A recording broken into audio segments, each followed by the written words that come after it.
vamos juntando las piezas. Desaparece Andrés Manuel López Obrador.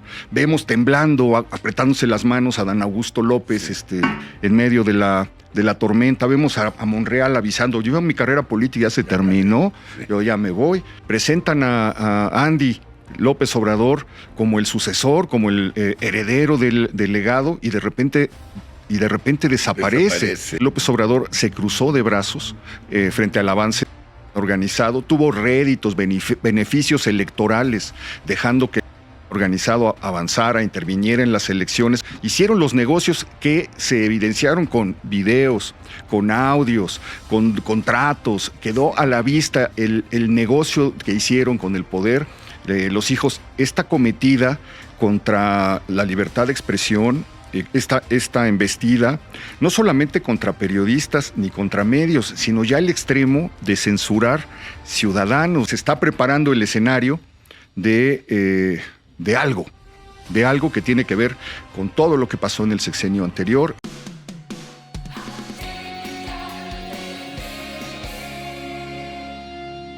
Familia Tipical, muy buenos días. Domingo, día de Platicando con, día de tener el placer, el honor, el gusto y la alegría de tener como invitado a mi queridísimo amigo, talentosísimo periodista, escritor de libros, editorialista, politólogo, investigador, bueno, un gran ser humano excepcional, Héctor de Mauleón. Bienvenido, Héctor, a tu casa. Mil gracias, te agradezco mucho la invitación. ¿Cómo estás, Héctor? Bien. ¿Cómo va todo? Va bastante bien, con muchísimo trabajo. En medio de este clima que parece como de fin de sexenio, sí, ¿verdad?, puesto en el país, como que muy rápido se le descuadraron las cosas a Claudia Sheinbaum. Yo tengo la impresión de que no ha podido gobernar, que se ha limitado a reaccionar. El tiradero que heredó, el tiradero que recibió, la cantidad infinita de problemas que le dejó López Obrador, y estamos viendo las consecuencias de todo esto cuando no se ha cumplido aún un año de gobierno. Pero supongo que sabía que se iba a encontrar, ¿o no? ¿O crees que se encontró más sorpresas? No, yo creo que estaba cantado lo que le había dejado en muchos sentidos. No solamente por el derroche de las obras faraónicas y el desastre económico que iban a representar, sino por las cuñas que le dejó.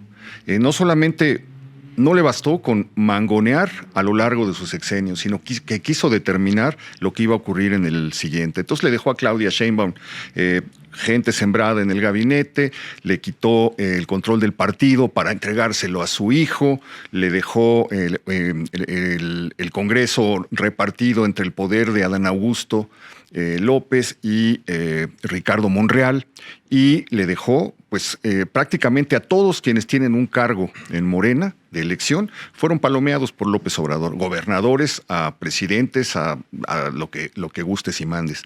Entonces dejó un esquema de poder en el que Claudia Sheinbaum entró desde el primer día de su gobierno, y que hoy estamos viendo precisamente las consecuencias de eso. Estamos viendo la rebelión interna en Morena, las pugnas dentro de Morena, los problemas dentro de Morena, los misterios dentro de Morena. Presentan a Andy López Obrador como el sucesor, como el heredero del legado, y de repente desaparece sin explicaciones.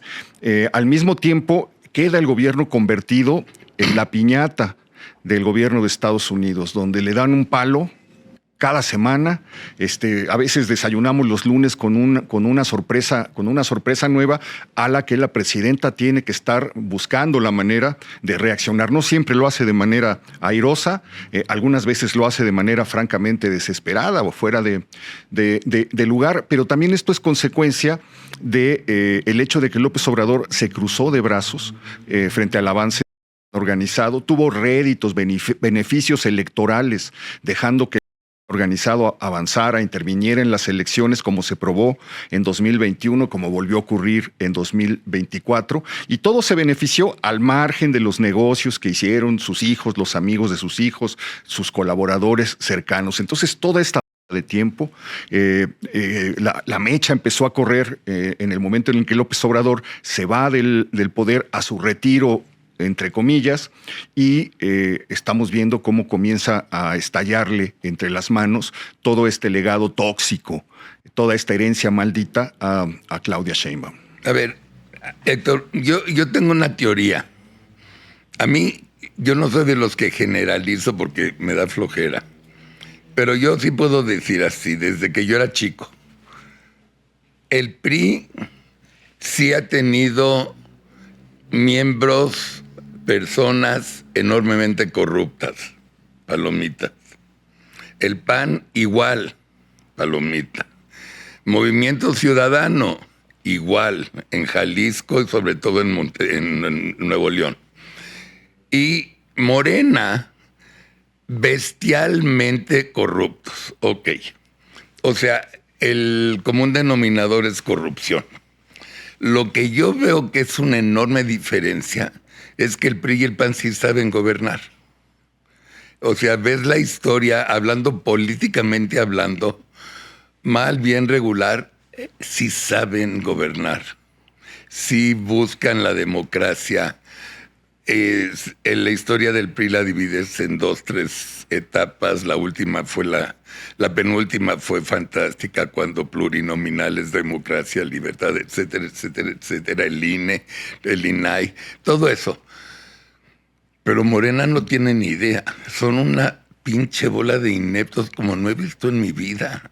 Mira, yo ¿Tú qué opinas? no, yo creo que los logros que se han tenido en México en los últimos, por lo menos en los últimos 25 o 30 años, han sido logros no de un partido político, han sido ni del PRI ni del PAN, fueron logros de una sociedad que estaba harta de la corrupción, que estaba harta del autoritarismo, que estaba harta de la censura, que estaba harta de los abusos, de la desmedida corrupción que has descrito y que buscó mecanismos para organizarse y poderlos detener y ponerle una serie de contrapesos a ese poder que ya era escandaloso, el poder que tuvo López Portillo, los escándalos que acompañaron a Echeverría, el desastre que fue el gobierno de Miguel de la Madrid. Yo creo que el que más se salvó de todos ellos sería, a la vista de los años, Ernesto Zedillo, sí, porque recibió un país en ruinas, quebrado, lo dejó caminando, pero además abrió la transición democrática, sí, en un partido que llevaba 70 años en el poder,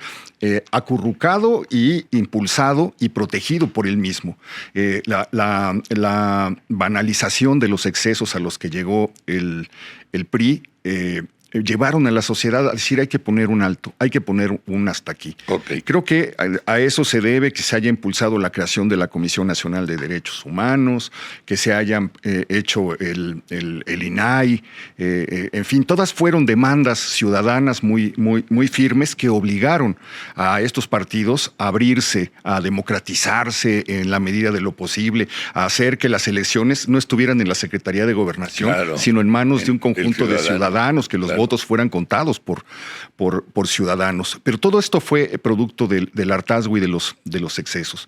Llegó una transición democrática que se terminó, que no duró 24 años, para volver a una forma de autoritarismo como aquella de la que habíamos querido escapar. Lo escandaloso es que muchos de los que encabezaron la apertura democrática de México son los que hoy están haciendo todo lo contrario para que se establezca un régimen autoritario en el país. Los mismos que decían que por la izquierda iban a rebasar, etcétera, por la izquierda se rebasaron a sí mismos, se aliaron con las peores dictaduras, han apoyado Nicaragua, han apoyado Venezuela, han apoyado Cuba, se han repartido los negocios. De verdad, todo lo que pasó el sexenio pasado con los hijos de López Obrador no se hubiera tolerado si Vicente Fox hubiera hecho a ese nivel lo que con sus hijos, o Enrique Peña Nieto, o Salinas de Gortari, quien quieras.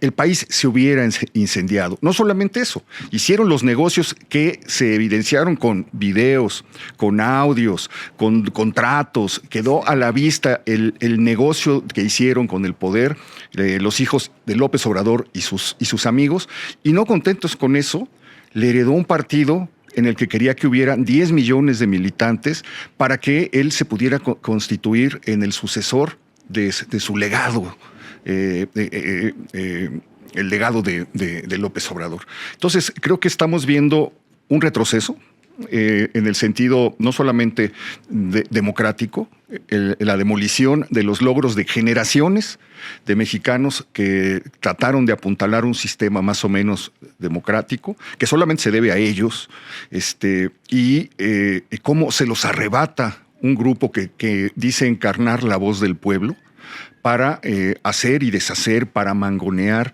y para llegar a los excesos de llegar a humillar ciudadanos. Yo creo que uno de los emblemas más tremendos de los últimos días es el momento en el que Gerardo Fernández Noroña sienta a su lado a un abogado que le encuerpó en el aeropuerto, sí, en y lo obliga a que le pida disculpas, a que se humille frente a las cámaras del canal del Congreso, transmitiéndose todo esto mientras a Noroña le sirven café. Un cobarde. Y un traidor de sí mismo, de todo lo que dijo que era. Bravo, claro. ¿No? Y al mismo tiempo, esta cometida contra la libertad de expresión, esta embestida, no solamente contra periodistas ni contra medios, sino ya el extremo de censurar ciudadanos, de hacer que se humillen, que se disculpen, de inscribirlos en un registro infamante de violentadores de género, como le pasó a esta ciudadana de Hermosillo, Carla Estrella, a la que por un tuit le obligan a pedir disculpas durante un mes, a humillarse frente a una diputada, o como le pasó a Laisha Wilkins, que por poner un jajaja en un tuit la acusan de política y la obligan, la multan, le imponen una serie de medidas cautelares. Y la cereza en el pastel. El caso del periodista Jorge Luis González, lo entrevistamos de aquí, Campeche. Tipazo. No, bueno, pues una persona que tiene 50 años ejerciendo el oficio, y a la que al que la gobernadora Laida Sansores le impone un censor personal para que de aquí en adelante todo lo que él quiera hacer público tenga que pasar por un censor que se lo autorice. Entonces, pues volvimos a la época de Fernando Gutiérrez Barrios, o volvimos a la época de la Dirección Federal de Seguridad y los agentes que andaban espiando para ver y de los censores de gobernación que autorizaban lo que se publicaba en periódicos, lo que salía en la tele, las películas que se rodaban, los guiones de cine, las obras de teatro, los espectáculos. Yo me mostraron unos informes de la Dirección Federal de Seguridad que iban a seguir al Pirulí, al cantante Víctor Iturbide, en este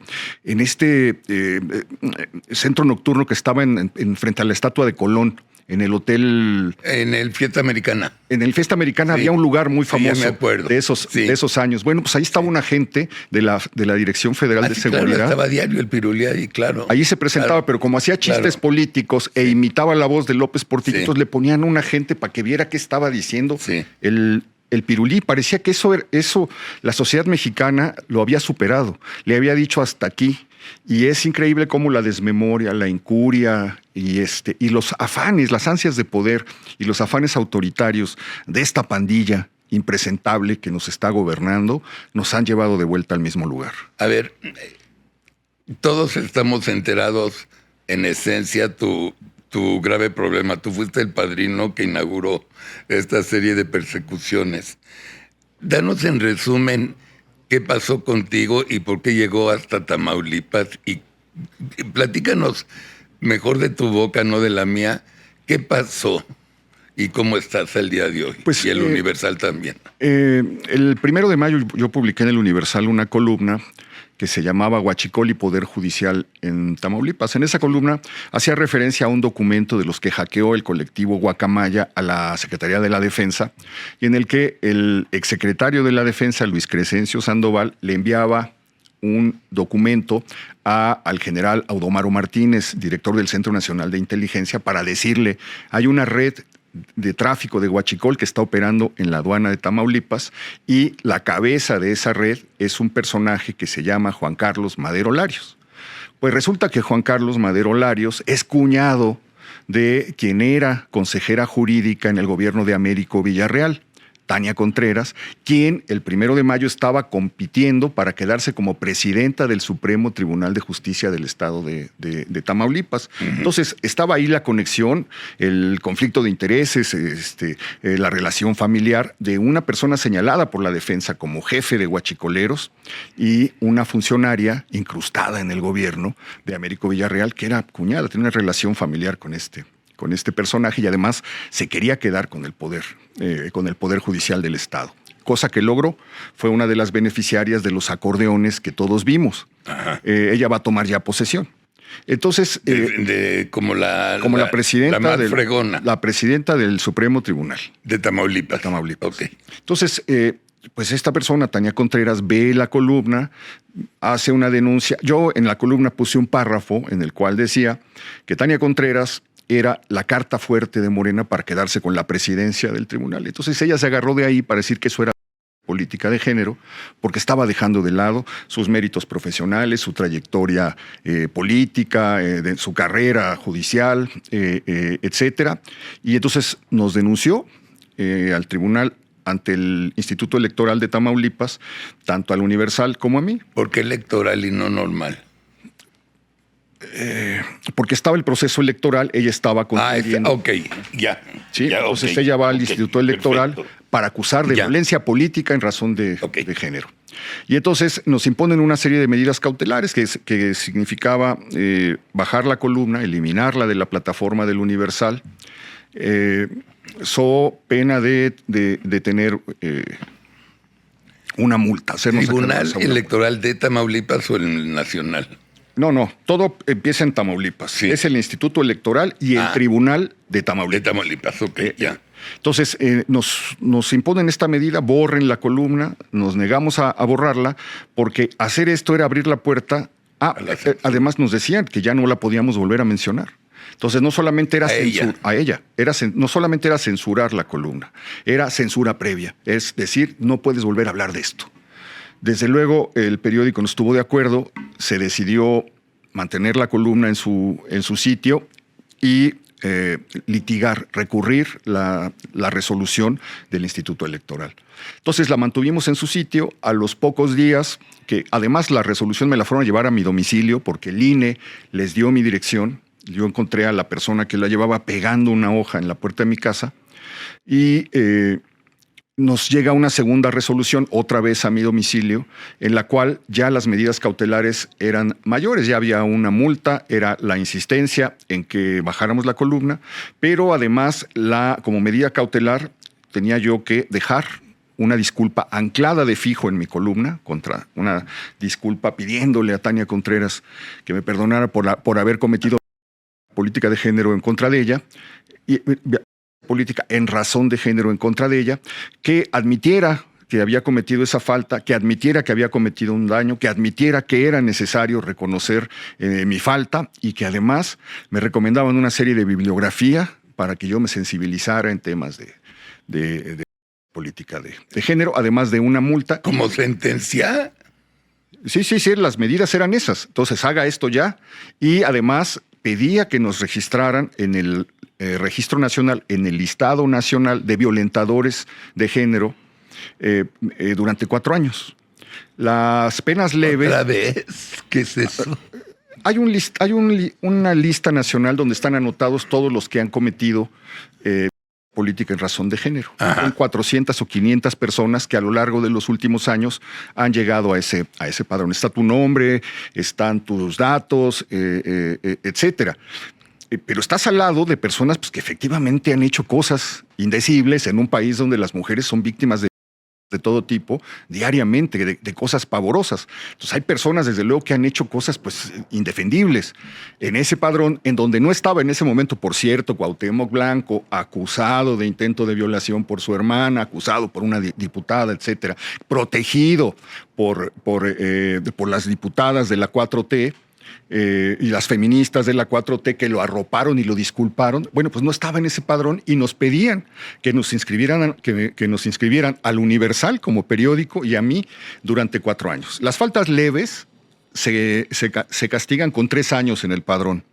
Esta era tan grave que pidieron 4 años para nosotros. Por decir que era cuñada de este cuate. por hacer esto que te dije, ahí está la columna a la vista. Yo creo que la ha revisado muchos compañeros periodistas. Ha quedado ahí. Yo la leí. Y nadie me ha dicho, aquí hay una línea en donde, haya una... Tú eres muy respetuoso, tienes una historia gigante, por Dios. Pero digamos, puede ser que hubiera yo puesto una línea en donde todo eso se desmintiera. Pero nadie me ha dicho, esta línea acredita ese tipo de... Pues no. Bueno, pues decidimos que no vamos a bajar la columna y no voy a poner una disculpa de fijo anclada en mi columna para que siga el proceso. El proceso sigue, estamos en la incertidumbre de si va a pasar a la sala regional para discutirse ahí y si después de lo que resuelva la sala regional se puede discutir ya en el Tribunal Federal del Poder Judicial. Tenemos la esperanza de que si llega al Tribunal Federal, el tribunal generalmente ha fallado en favor de la libertad de expresión. Claro. Pero ahora el Poder Judicial... Ya no es nuestro. Ya no es de ellos, claro. Es del grupo en el poder, se va a renovar en septiembre. Si el 1 de septiembre llega esta sentencia allí, ya quién sabe qué vaya a pasar, cómo se vaya a mover todo esto, porque no solamente perdimos los mecanismos de observación, los contrapesos, la Comisión Nacional de Derechos Humanos, el poder legislativo que es de ellos, sino también estamos viendo el proceso en el cual el Poder Judicial va a pertenecer ya a un organismo político, ¿no? Claro. Entonces, pues no sabemos qué vaya a pasar. Tendremos que acatar lo que resuelva el Tribunal Federal, porque las sentencias del Tribunal Federal ya son inatacables, ¿no? ¿No son inapenables? No. Ya lo que resuelva es lo que tienes que hacer. Tendríamos que buscar tal vez una instancia internacional, pues son años de meterse en eso, pero lo que, a la vista de todo esto que estamos platicando, lo que se puede concluir es que ya no estamos frente a una serie de casos aislados donde políticos de piel delgada denuncian o acusan a periodistas o a ciudadanos, sino estamos viendo un patrón que ya pasó en Tamaulipas, que ya pasó en Sonora, que ya pasó en Puebla, el miércoles que ya pasó en Veracruz, en Acapulco, donde... En Acapulco, perdón, no Chilpancingo, en Acapulco. La alcaldesa municipal, Avelina López sí, acusa de política a un periodista que le pregunta dónde quedaron los 900 millones. Y bueno, pues desde luego el caso de Campeche, de Jorge Luis González, ¿no? Bueno, esperemos a ver qué pasa. De una vez lo digo abierto públicamente, tienes todo el apoyo, toda la solidaridad y vamos a estar brazo con brazo contigo y el Universal. Muchísimas gracias. Sin duda, Héctor. Nosotros no puede ser. Bueno, empezaron a decir no sé quién que hay drones vigilando tu casa. Hubo ha pasado durante 3 días un episodio. Estos últimos 3 días. No en estos últimos, sino hace 2 días. Okay. Hubo 3 días en los que fue una vecina me avisó que había un dron sobre el patio, yo no estaba. Pero ya en 2 ocasiones, estando en la casa, oímos el ruido. La persona que me ayuda en la limpieza vio el dron y me avisó y estaba pues arriba de la casa. La siguiente vez yo lo alcancé a grabar y al ver que lo estaba grabando se movió. Pero el Tribunal Electoral de Tamaulipas dio mi dirección. Claro. Porque la notificación me la llevaron, una notificación la llevó el Instituto Electoral de Tamaulipas, pero otra notificación la llevó el Instituto Electoral del Estado de México y una más la llevó el Instituto de la Ciudad de México al Universal. Entonces mi dirección, pues está en muchas manos. Entonces puede ser un vecino curioso que quiere ver qué hay, o puede ser la maña, o puede ser alguien que quiere robar, o puede ser alguien que efectivamente está espiando. O alguien que quiere acosar, que quiere intimidar, puede ser cualquier cosa. El hecho es que yo asocio esto con el hecho de que hace unos días, hace unas semanas, el INE entregó mis datos personales, ¿no? Que no lo tenía que haber hecho. Ellos dicen que tienen un convenio con los institutos electorales de otros lugares para pasarles las direcciones. Ellos le pasaron mi dirección al Instituto Electoral de Tamaulipas, de ahí llegó al tribunal, luego llegó al Instituto Electoral del Estado de México, en fin, ha estado circulando por ciertos lugares. Entonces, pues lo que decidimos también en el periódico era que mejor dejar constancia, dejar el registro de que había pasado eso en 3 ocasiones consecutivas y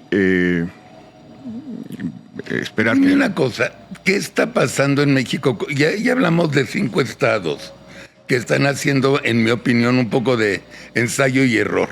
Guerrero, Tamaulipas, Sonora, Sí. hay un caso de Veracruz, Puebla, Campeche. Sí, 6 estados. 6. ¿Qué está pasando? No, yo creo que hay un patrón ya muy claro de asedio, de ataque a la libertad de expresión y una serie de intentos de amordazamiento a través de leyes, como la ley que se aprobó en Puebla. Durante el sexenio de López Obrador, los periodistas fueron desautorizados. Desde la más alta tribuna del país, desde el micrófono de López Obrador, se lanzó durante 6 años contra periodistas críticos, contra medios, los hizo pedazos, su prestigio lo arrastró por el lodo, etcétera. Pero al mismo tiempo comenzó a ponerse en marcha otro proceso. Ese proceso en el cual muchos periodistas perdieron sus espacios, muchos comunicadores perdieron los micrófonos, Sí. muchos analistas de mesas de debate perdieron las cámaras en los programas en los que aparecieran, fueron saliendo Muy cierto. en fila. Son muchísimos los casos y casos muy señalados de personas con mucho renombre y de personas que se caracterizaban por ser críticos de la 4T, del gobierno de López Obrador y posteriormente de Claudia Sheinbaum. Ese es el común denominador. Entonces hemos visto cómo pasaron de la desautorización, de la destrucción de las reputaciones, al silenciamiento, a silenciarlos, a anularlos, a quitarlos, a borrarlos, a que no se oigan. Y creo que estamos en ese proceso. Y paralelamente se da esto que hemos platicado, que es la serie de denuncias contra periodistas, contra medios como Tribuna, como El Universal, como este portal de Guerrero, que Claro. denunció a Belina López, pero también, y eso ya se me hace muy, muy preocupante, el caso de ciudadanos que por expresar su opinión en la red social son denunciados, perseguidos, porque todo lo que esto hace es volverse un ejemplo. Entonces, pues ya sabes lo que te va a pasar si hablas. Entonces, pues Me pueden. comienza la autocensura, comienza también un proceso de atemorizar con fines de que la gente se autocensure, Esto ¿no? es en lugar de la famosa ley que quitaron el párrafo 19 del artículo 19 o 29 en la ley de telecomunicaciones. ¿Crees que lo sustituye?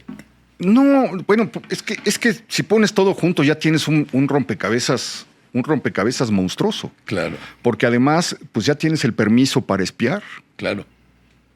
¿no? Ellos dicen que no es espionaje, que es inteligencia. No Pero es pues cierto, es espionaje. ya tienen el permiso Es para hacer. espionaje. Bueno, pues qué inteligencia es si no pudieron saber que el secretario de Gobernación de López Obrador estaba hasta las manitas metido con el jefe de la barredora. Y con un esquema de tráfico de huachicol. Ahorita voy a eso. Tremendo, ¿no?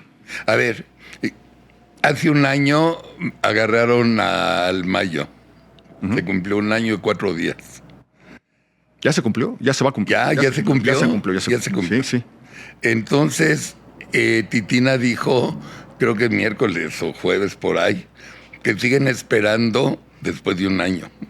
Información de cómo agarraron Sí, al sí. Mayo. Sí, sí. ¿Qué lectura es esa? No, y además está Como pidiendo gobierno mexicano. que se los regrese. No, pues es muy claro. Simplemente, frente a todas las señales que mandó Estados Unidos, López Obrador se rió. Sí, Dijo que el Departamento de Estado era el Departamentito de Estado. sí. Expulsó a los agentes de la DEA. Sí. Se rió, desautorizó absolutamente todos los mensajes que decían, que desde Estados Unidos decían, aquí se 100,000 personas cada año por el que están trayendo los cárteles y ustedes no están haciendo nada.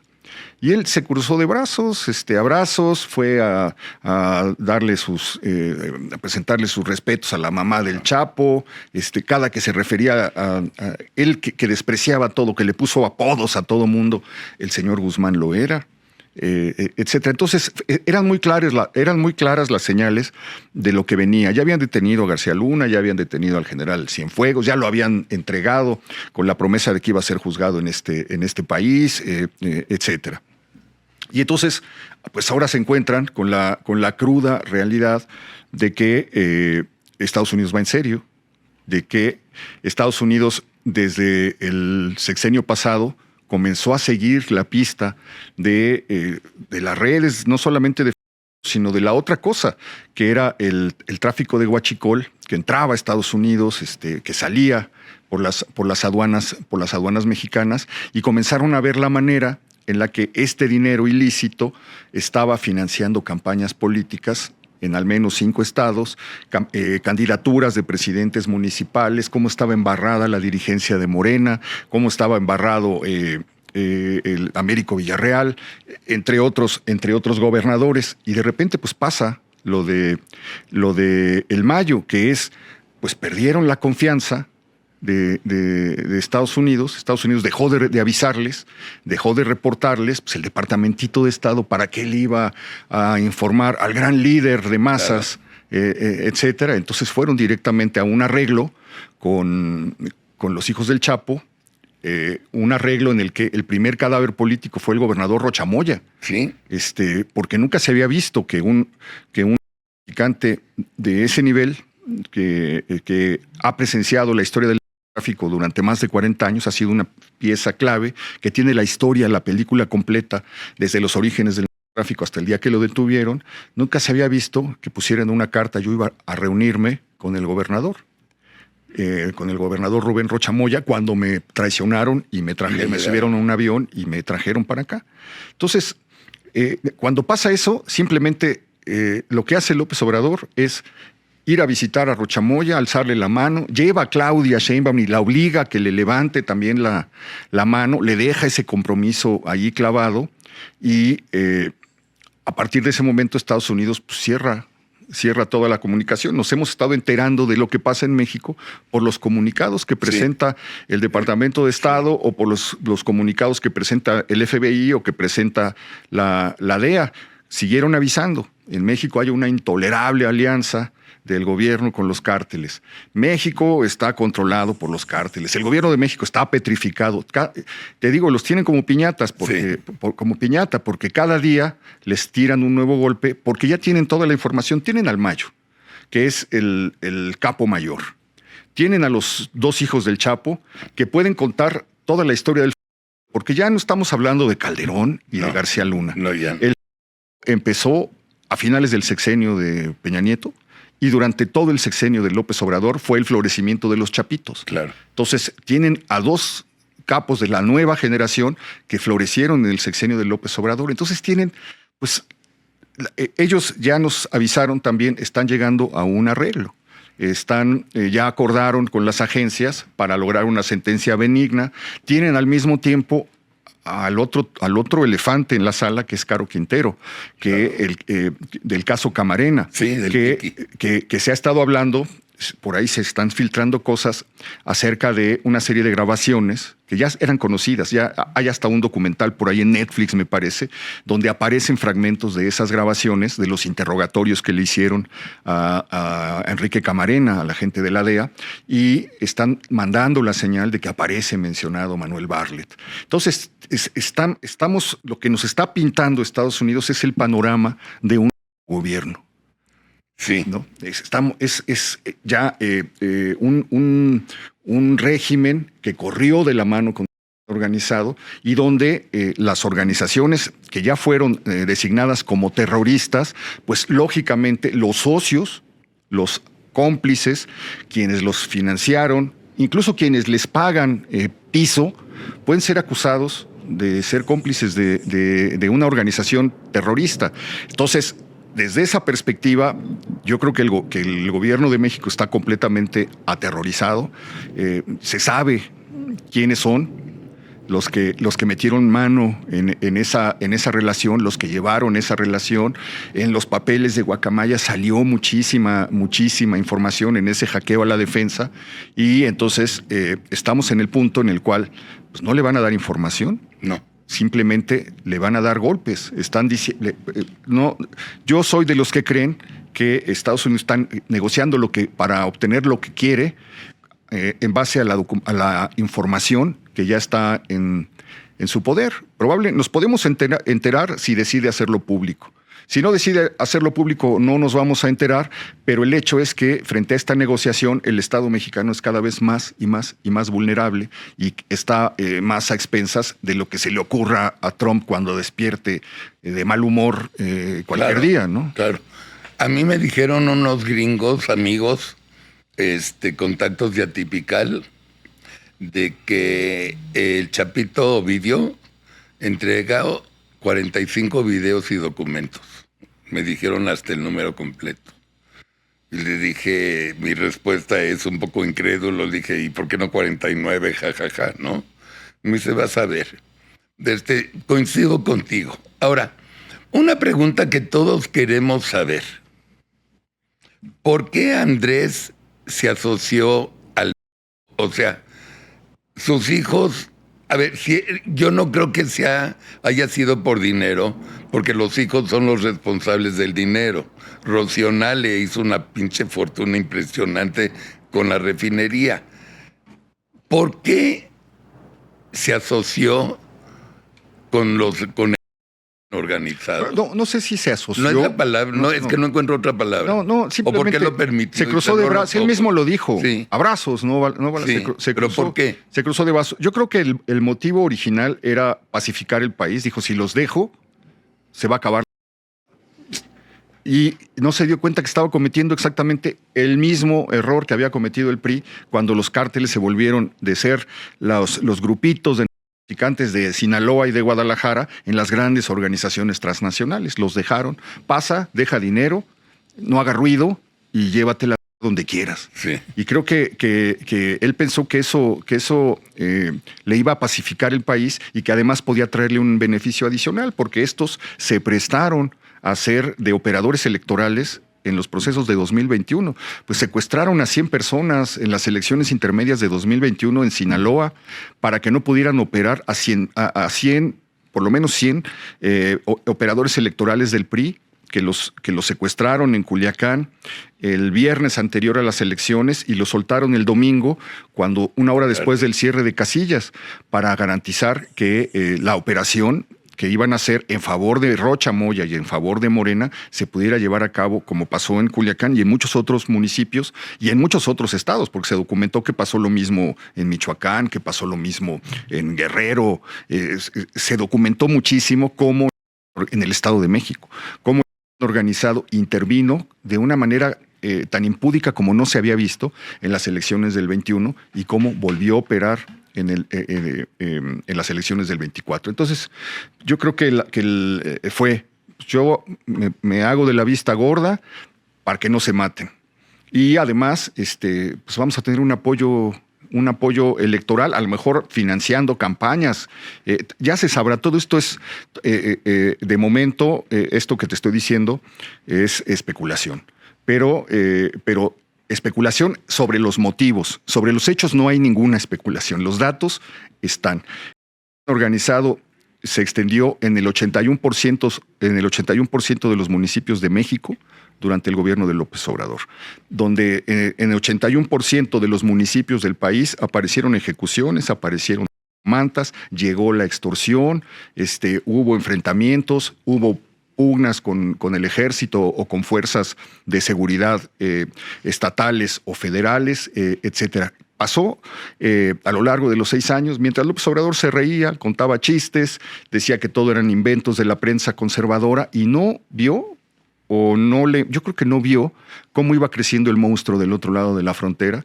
Pensó que su popularidad, que tanto pregonaba todas las mañaneras, sacaba las encuestas diciendo soy el presidente más aclamado del mundo, más popular del mundo, ahí modestamente, mientras él estaba engolosinado con el poder que tenía, no vio cómo iba creciendo el monstruo del otro lado y cómo el problema del dejó de ser un problema de salud pública en Estados Unidos para volverse un problema de seguridad nacional.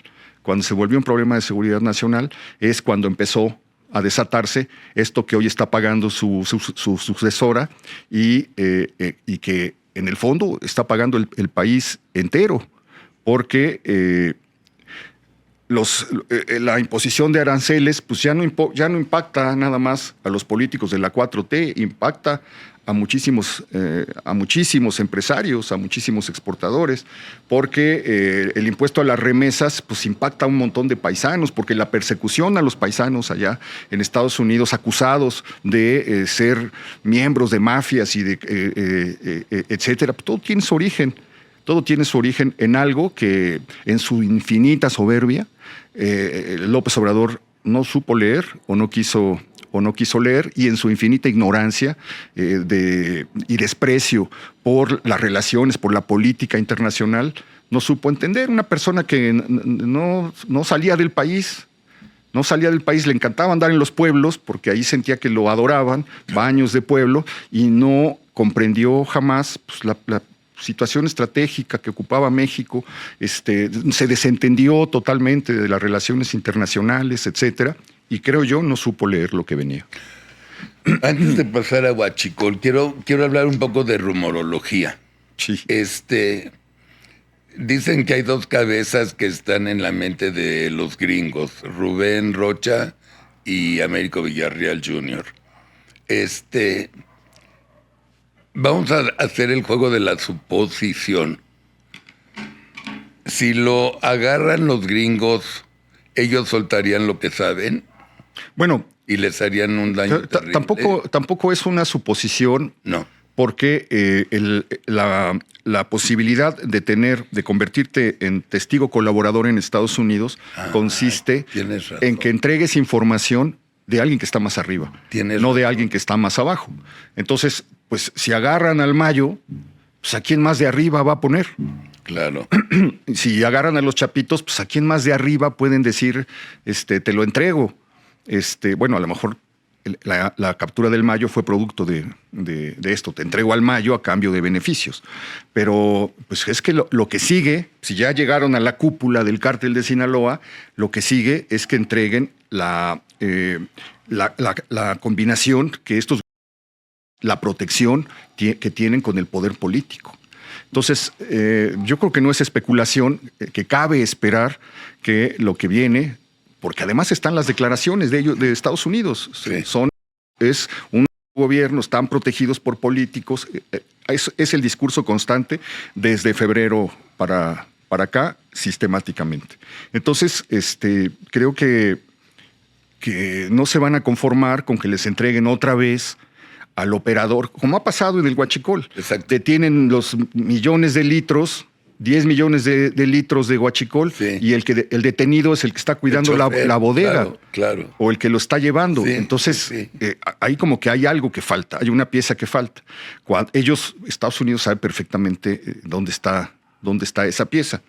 Si sumas que el líder de la barredora, que era el secretario de Seguridad Pública de Tabasco, se fue a Panamá, como lo dice el general que lo denunció, sí. Que denunció que hay una orden de aprehensión, pues ¿a qué se fue a Panamá?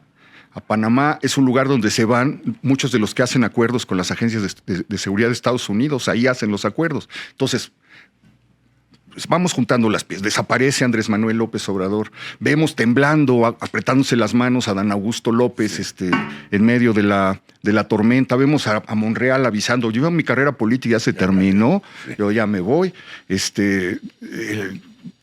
Creo que se está preparando el escenario de algo que tiene que ver con todo lo que pasó en el sexenio anterior en términos de en términos de el tráfico de Huachicol y la manera en que esto financió campañas políticas de, sobre todo, candidatos de Morena a gubernaturas y a presidencias municipales. Eso está documentado, ¿no? Ok. Nos abriste los ojos, tienes razón.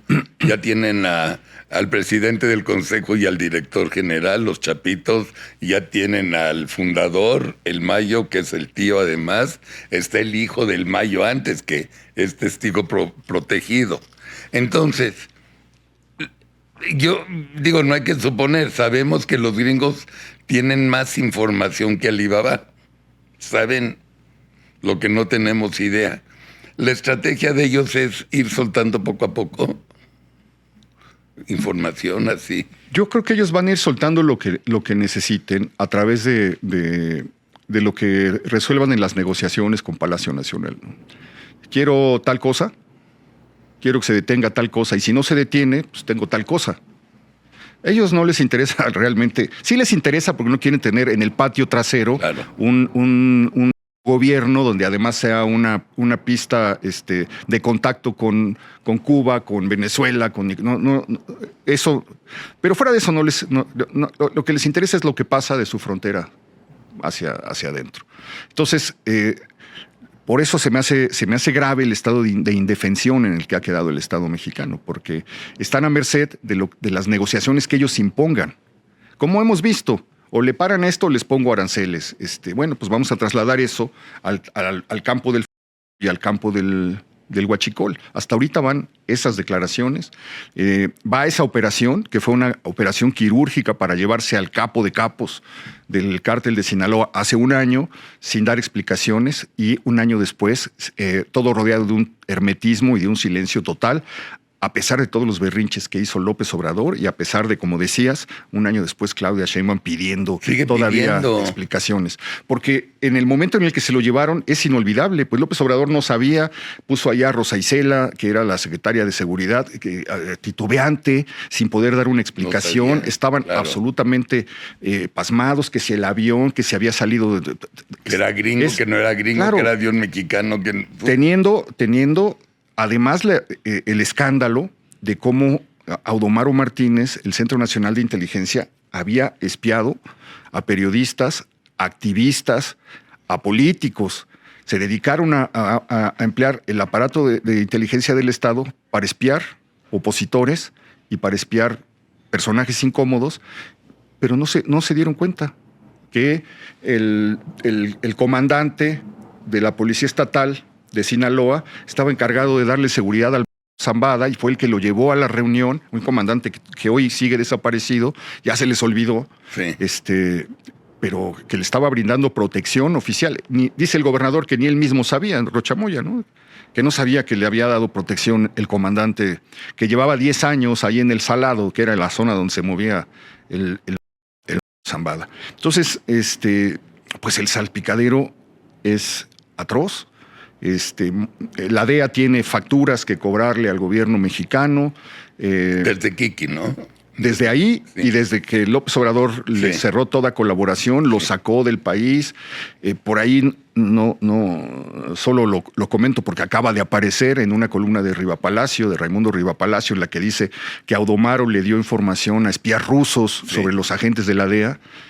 Quiénes eran, etcétera. Entonces hay una serie de afrentas y de agravios que están pasando factura y que van a pasar factura. No necesariamente en el sentido de los grandes escándalos que podemos esperar, en el sentido de que caigan los gobernadores, etcétera. Puede ser. Pero no, aquí el grave problema es lo vulnerable que está México frente a este personaje que está gobernando Estados Unidos. Héctor, y regreso otra vez, y perdón que vaya a la hipótesis. Agarran a Rocha y agarran a Américo. Obviamente van a ser testigos protegidos. Obviamente porque no quieren pasar el resto de su vida en la cárcel. ¿Qué tal que ya es? Claro. O sea, otra... hablando de hipótesis, ¿por qué no ha caído Rocha Moya después de todo este año de escándalos? Pues a lo mejor él fue el que entregó al Mayo, porque ya era testigo colaborador de Estados Unidos. Son las hipótesis que están corriendo en los círculos de seguridad, pero pues son especulaciones. Lo que hay son hechos y lo mejor es atenernos a los hechos, que son muchísimos, que ya están puestos sobre la mesa. Tenemos un gobierno, Estados Unidos ya lo detectó, ya avisó que va por ese gobierno, que va por sus cómplices y está señalando continuamente que estos terroristas están protegidos por el gobierno mexicano. A Morena lo puede le puede dictaminar como un partido terror. Cualquier persona, ya a razón de la nueva declaratoria de organizaciones terroristas, a cualquier persona se le puede asociar. Si tú apareces en el consejo de administración de una empresa donde aparece otro personaje que está involucrado con el cártel de Sinaloa, pues corres el riesgo de pasar a formar parte de la lista, que se bloqueen tus recursos. Lo que le pasó a Rafa Márquez. Pero llevado a ley nacional. Sí, claro. Qué interesante. ¿Tú ves algún peligro para la familia López? Creo que los acontecimientos últimos están mostrando que algo se quebró dentro de Morena y dentro del poder. La desaparición repentina y sin explicación del secretario de organización de Morena, que ya se había presentado como el sucesor de López Obrador, pues es una señal, es toda una señal, ¿no? El hecho de que también José Ramón esté completamente borrado, a pesar de que habían tenido, digamos, una presencia en redes, etcétera, son cosas que hablan creo que hablan de un clima de nerviosismo frente a lo evidente. Y tienen el hermetismo del gobierno norteamericano, que no suelta prenda, tienen toda la constelación de señales que el gobierno norteamericano al mismo tiempo está mandando y que seguramente en Palenque están leyendo, porque ahí en Palenque son buenísimos para eso. Entonces seguramente lo están leyendo. No sé qué tan tranquilos estén durmiendo en ese rancho. Pero ¿ves consecuencias con esa familia? No, las consecuencias pueden ser desde el escándalo mediático, sí, que sería lo inmediato, o sea, sí, como está pasando con ese tipo de consecuencias. A Dan Augusto le estalla pero le gritan no está solo, y la presidenta dice que si no hay, aunque haya un documento de la Sedena que dice que está asociado con si no hay denuncia, no hay nada. Entonces hay por lo pronto el esquema de protección, pero ese es un esquema político, y cuando la política cambie, ese esquema de protección puede cambiar también. Pero lo que sí puede venir muy pronto es el escándalo de exhibición mediática de los negocios. El jueves pasamos en Desayunando con Javier y con Javier Lozano y Luis Estrada, que vino de invitado. Pasamos un video en que Titina defendía a Dan Augusto y su defensa se basaba en que no se vale injuriar a alguien que no hay pruebas, porque él es una persona toda no sé qué y que menos se puede injuriar a través de... ¿Este video era hablando de la presidenta o López? No, Titina hablando. Ok. Hicimos una edición porque 2 días antes le puso en la mañanera a Ricardo Salinas por no pagar impuestos, porque tiene Ricardo el pecado de defenderse con abogados y que llevaba 17 años defendiéndose. Y ella en ese momento ya dijo, es un corrupto, los jueces son una basura, y ahora que empiece la nueva ley judicial vamos a ver con qué honorabilidad los jueces van a castigar a Ricardo. O sea, ella ya defiende a un coordinador de senadores que fue gobernador 3 años, que ese gobernador sabía perfectamente bien a quién contrataba, pero no había duda. Y sale la noticia de que este señor, que era el secretario de Seguridad, era líder de una ala del Cártel Juárez. Digo, Jalisco, Nueva Generación. Explícanoslos, porfa. No, pues es la escuela de López Obrador.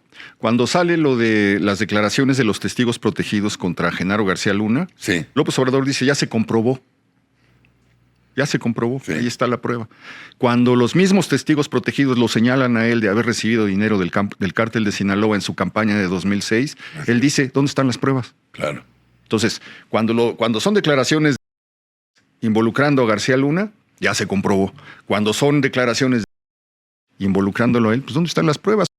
¿Qué credibilidad van a tener? Y creo que es el mismo. A la misma creo que es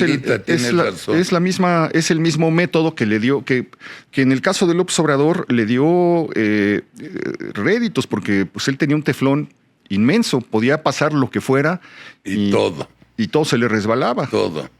Aparentemente. Yo creo que allá arriba, en Estados Unidos, estaban tomando nota de cada hecho y de cada declaración. La cantidad de delitos que López Obrador confesó frente a las cámaras, pues allí están. Allí están en las mañaneras, están grabadas en video. Yo liberé a Ovidio Guzmán. Yo di la orden de que liberaran al terrorista, ¿no? Sí.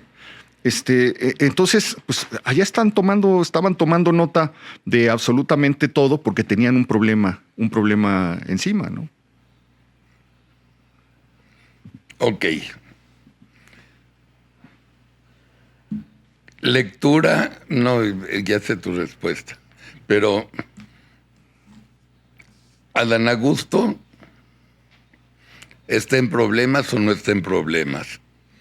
Morena no está solo. Él en la convención que tuvieron estaba jorobado, hecho, o sea, una basura total.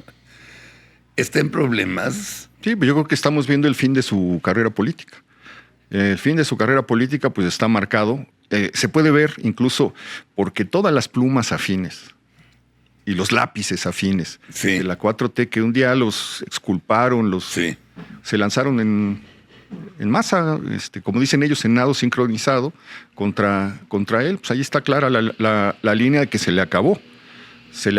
Y esa es, creo, la manera en la que se comienza a desmontar el esquema que dejó López Obrador para seguir controlando, para seguir manteniendo el poder a través de las personas que le incrustó a Claudia Sheinbaum en su gobierno.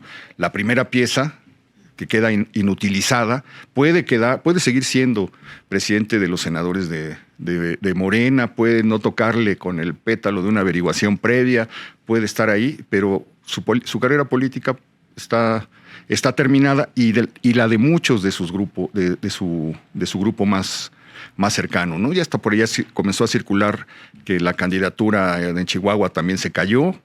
Esa ya estaba caída. Bueno, porque pues, sepultaron, ¿no? Hay una directora o secretaria, yo no tengo idea, que es íntima amiga de Claudia, que trabaja para Claudia, y es de Chihuahua.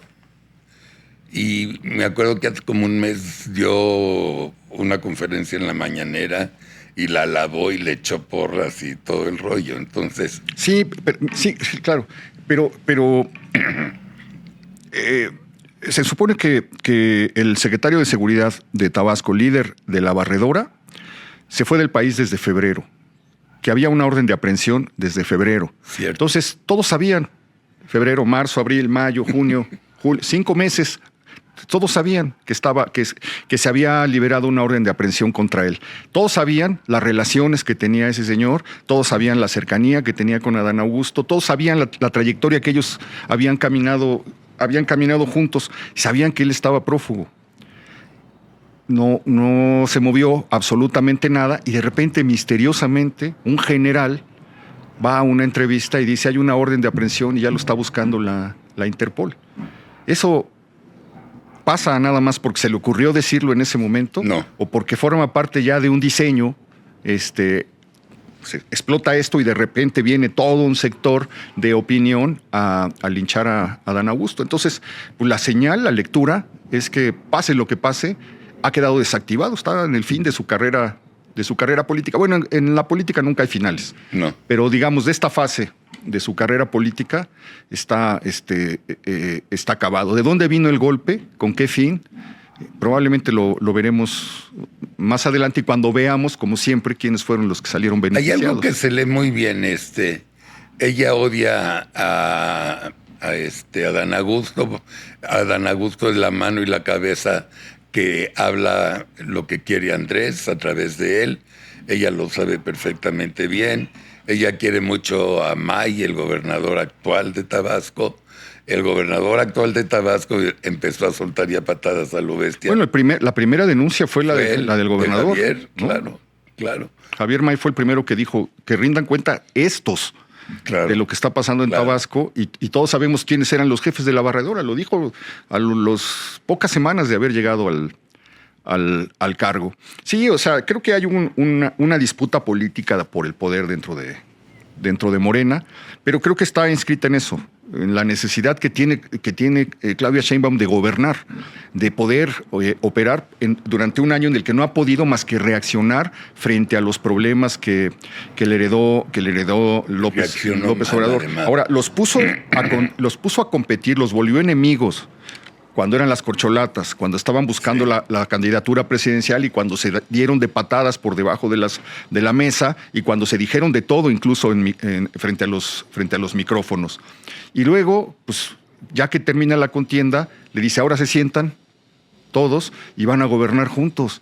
Pues ahí estaba el huevo de la serpiente, ya estaba sembrado desde el primer día de Claudia Sheinbaum. Yo creo que ella tendrá que entender, ya lo sabe, la necesidad de que se tiene que desprender de eso, no solamente por bien de su proyecto político y de su gobierno, por bien del país, porque el país le está yendo de la patada, claro, con todo el derroche, con todos los elefantes blancos, con todos los problemas de inseguridad, con el desabasto de medicamentos, con la destrucción de la economía, con la destrucción de la educación, con todo lo que dejó López Obrador, y ella tiene que levantar sobre esas ruinas lo que pueda hacer su gobierno, ¿no? Entonces, tarde o temprano, le pasó a Echeverría, le pasó a López Portillo, le ha pasado a todos, tarde o temprano tienen que cortar. Plutarco Elías Calles le sembró, es un esquema muy parecido, porque le dejó incluso al hijo, a Lázaro Cárdenas, dentro del gabinete, le dejó el partido a uno de los suyos, le dejó la mitad de todos los gobernadores, y todos los generales eran de Calles.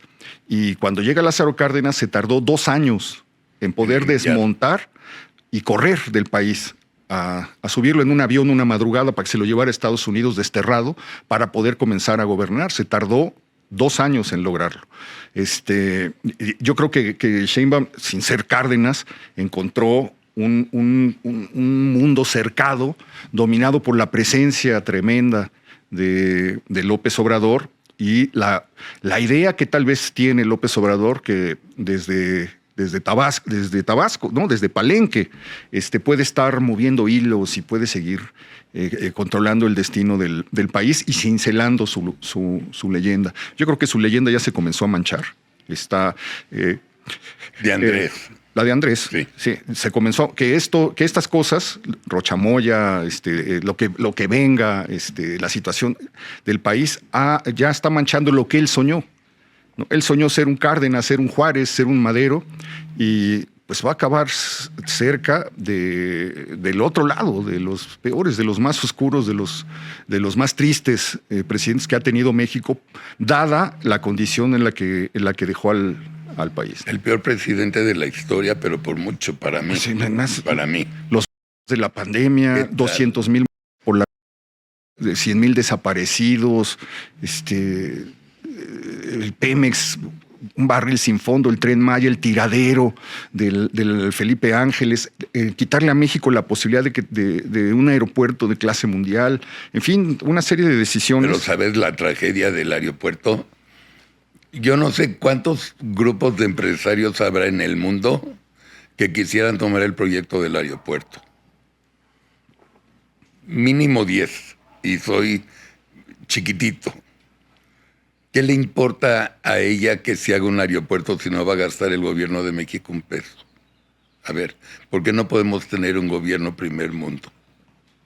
No, bueno, yo creo que también hay un componente ideológico tremendo. Claro, tremendo. Del que ella forma parte desde que era estudiante. Sí. ¿No? Entonces hay una trayectoria política, ideológica de Sheinbaum en la que se mantiene. Eso, pues eso sí le compete a ella. Eso no es culpa de López Obrador. Eso ya son decisiones personales de ella, y esas decisiones pues ya las juzgará la historia cuando el tiempo pase, cuando su sexenio haya terminado, o incluso tal vez a mitad de su sexenio. Creo que pronto. Tiene en medio la revocación de mandato, que es una No va a espada, pasar. que es una espada de ¿Tú Damocles. crees? ¿Tú Políticamente es una espada que le dejó López Obrador. Pero tú Yo soy crees. el dueño del movimiento. Sí. Si se sale algo de control, aquí está la revocación a 3 años y muevo. Pero, Héctor, no llegan a 40%. No, es decir, No, bueno.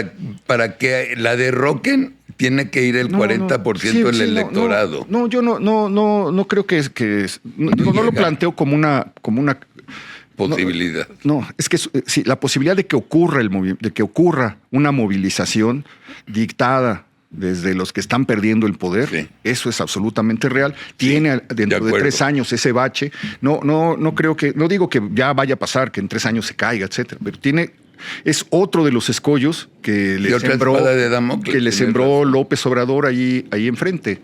Entonces, la tiene muy, muy complicada.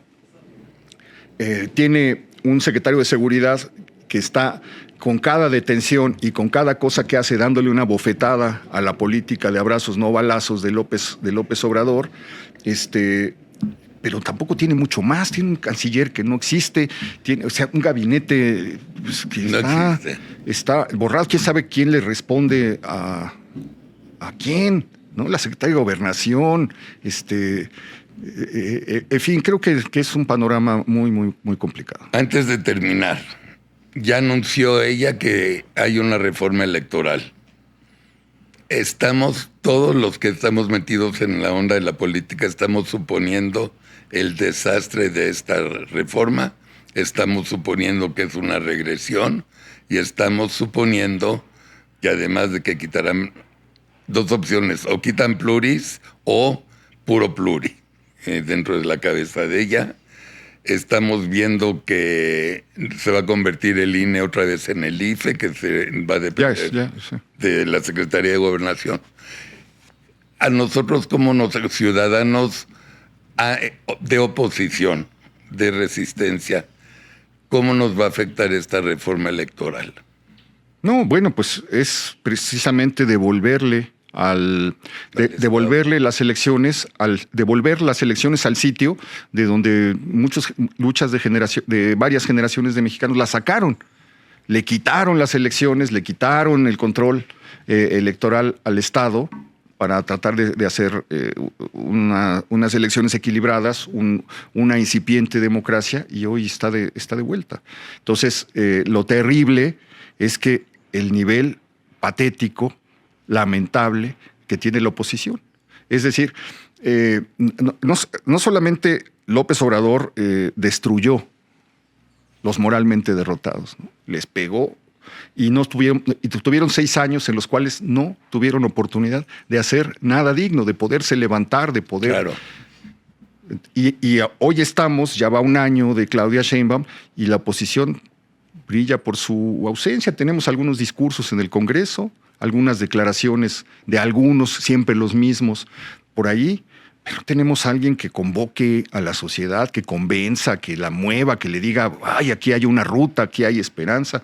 Y en parte, pues porque es igual de lamentable como ha sido siempre la clase política mexicana. Son contadísimas las personas que pueden ser rescatables, ¿no? Todos forman parte del mismo sistema de componendas, de arreglos, de tranza, de corrupción, etcétera, que saltaron de un partido a otro. Ahora están muchos de ellos con los triunfadores, muchos ya son embajadores, cónsul, etcétera. Ya se purificaron. Sí, ya. Pero de los que quedan del lado de la oposición, pues son completamente lamentables. El Movimiento Ciudadano es de risa. Sí. Este partido.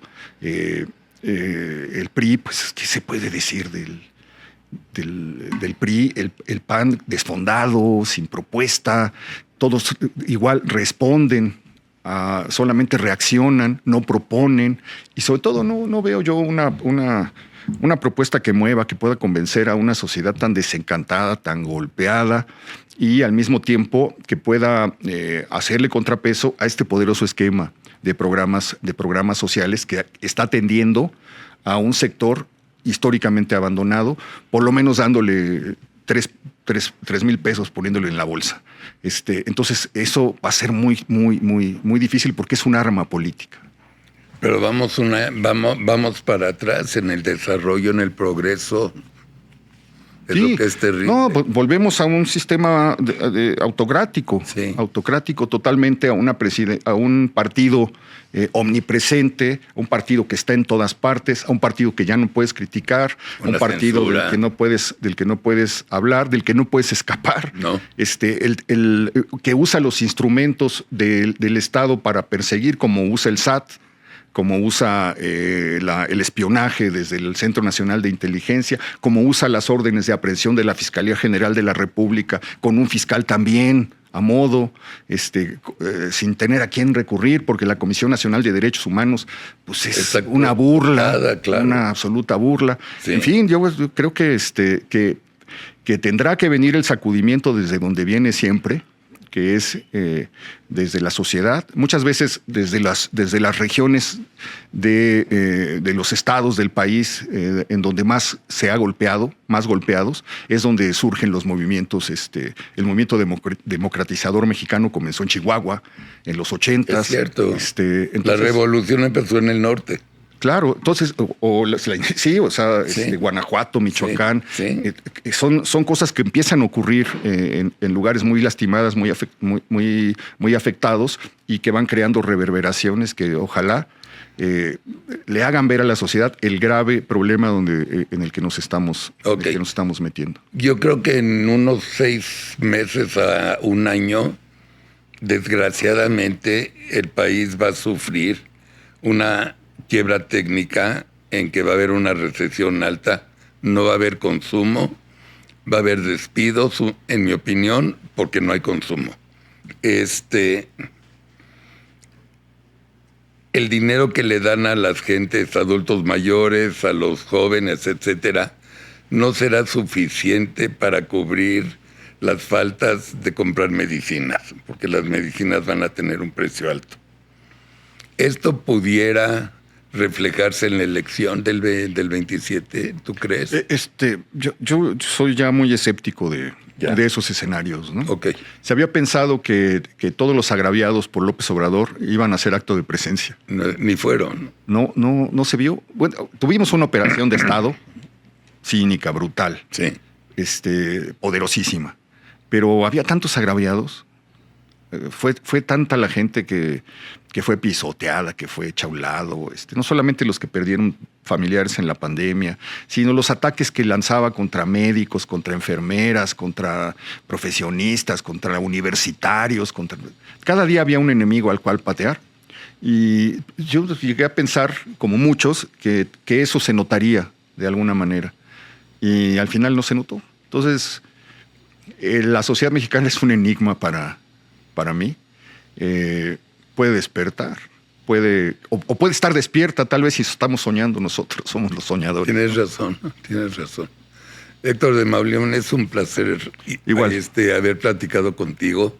Nos vemos en octubre. Así es. Y luego voy a tratar de convencerte que encuentres un tiempo, porque voces y cerebros como los tuyos son bien importantes y bienvenidos. Te agradezco en muchísimo. Atypical. Te agradezco Sabes muchísimo, lo que te querido Carlos. respetamos y admiramos. No, mil gracias. Te agradezco muchísimo el espacio. Gracias. Familia Atypical, y antes que se me olvide, este jueves, 11:30 de la noche, ADN 40, debutamos en ese canal. Va a ser el programa, se va a llamar 30 minutos de Atypical en ADN 40. Ya tenemos 2 macro invitados para un mini platicando. Gloria Álvarez, que ustedes la conocen perfecto, y Aurelio Nuño. Entonces, si no lo pueden ver porque es tarde, vamos a poner el programa en la nube el sábado, desde las 9 de la mañana. Entonces, cada programa de ADN 40 lo van a poder ver 2 días después en Atypical. Los esperamos. Feliz fin de semana, Héctor. Muchísimas gracias y Bendiciones. mucha suerte y felicidades. Gracias.